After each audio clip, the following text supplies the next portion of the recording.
দুই ওয়াক্ত নামাজ যদি উম্মত চিনত, হায় হায়, জীবনে জানের বাজি লাগায়া হইলো ওই দুই ওয়াক্তে শরীক হইতো, জানের বাজি লাগায়া। এখন তো সামান্য একটা পদের জন্য বলে জান দিয়া দিন, রক্তের বন্যা পাওয়ায় দিন, দরকার হলে স্ত্রীকে বিধবা করে দিন, বাচ্চাদেরকে এতিম করে দিব। আচ্ছা তুই থাকবি না, পথ কোন জায়গায় যাব? কিন্তু শুনি তো বইলা ফেলে, ঠিক না? অথচ দুই ওয়াক্ত নামাজ জান দিয়া হইলো শরীক হতো, ফজর আর আসর।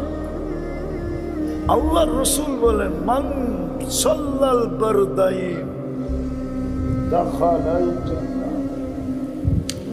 ফজর আর আসর যে পড়ল সিধা জান্নাত।